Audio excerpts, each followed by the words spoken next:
बार ही पढ़ना, लेकिन final touch देते हुए अब कोई भी टॉपिक उठाकर पढ़ना तो पढ़ना। और ख़ास तौर पर हाई वेटेज वाले टॉपिक को बिल्कुल एक फाइनल टच मान करके बड़े अच्छे से पढ़ लेना। जो लो वेटेज वाले टॉपिक हो उसको आप प्योरली एनसीईआरटी से ही पढ़ें, उससे बिल्कुल एक शब्द बाहर ना पढ़ें। तो जो आपका मेजर का प्लानिंग है उसमें मान लो कि जब हमारी क्लासेस से पूरे फ्री हो ही जाएंगे, 1-2 दिन की और बात है, और लास्ट है आज ही। Yes sir, yes sir. बहुत बढ़िया।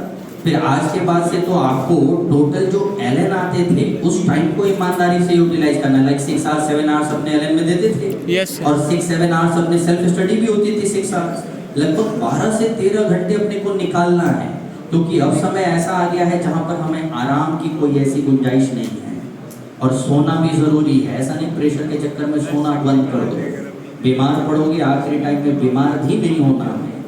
फ्रेश फील करोगे, कम समय में ज़्यादा आउटपुट आएगा।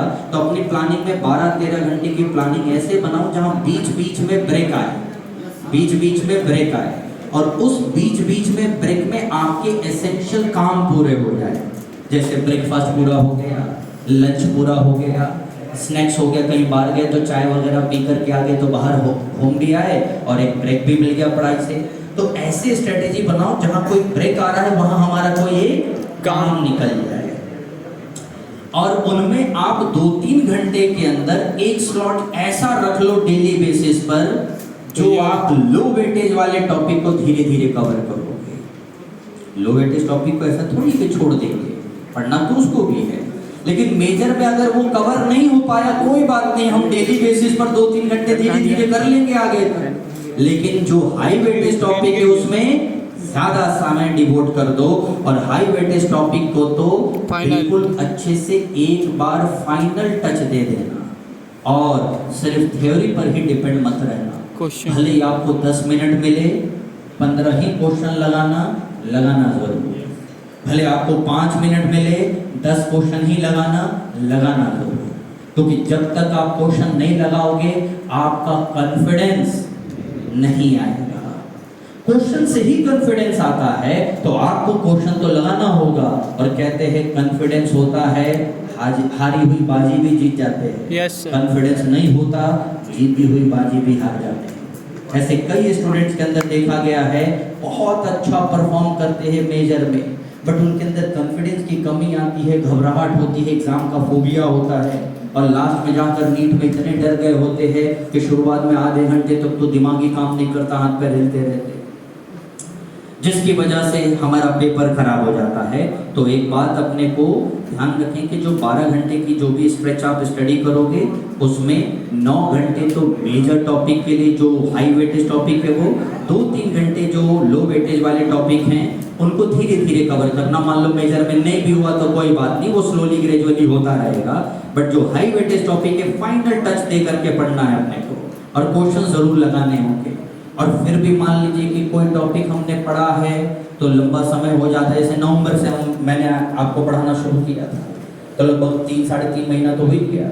अब मान लीजिए कि इनमें कोई टॉपिक जो हमने पहले लेक्चर में पढ़ा है, 10वें लेक्चर में पढ़ा है, तो वो बात हमें याद ही रहे जरूरी नहीं है।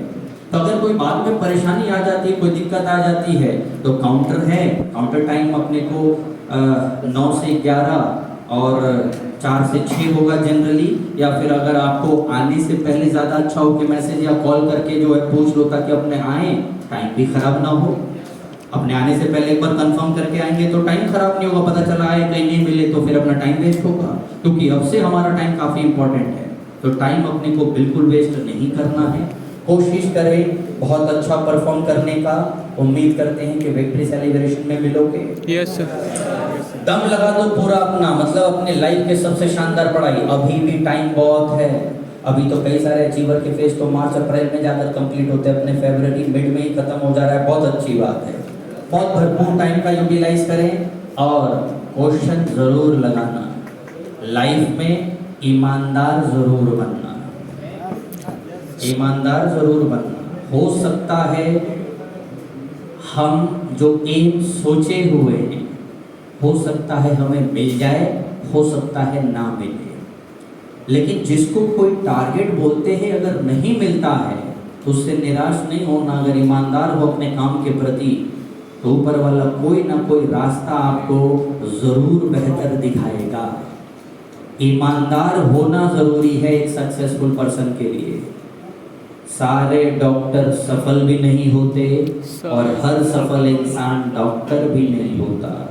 ईमानदार जो होता है वही सक्सेसफुल होता है। कोई बेईमानी करके हो सकता है सक्सेसफुल बन जाए, वो लंबे समय तक सक्सेस उसके पास नहीं टिकता। कई बार हो सकता है आपके मन के अकॉर्डिंग कुछ चीज़ें ना हो, निराश हो, जैसे लगे 5 मिनट अभी जो है ऐसा निकला, आप जो सोच रहे थे उस 5 मिनट में पूरा नहीं हुआ। हो सकता है 5 दिन के अंदर आपका कोई चीज़ पूरा नहीं हुआ जो सोचे हो, 5 घंटे में नहीं हुआ, 5 महीने में नहीं हुआ। हो सकता है 1 साल, 1.5 साल, 2 साल, 3 साल के बाद आपको उससे और अच्छा जो है सक्सेस मिल जाए। तो life is totally unpredictable, so we should not try to predict it. सब कुछ ऊपर वाले पे छोड़ दो।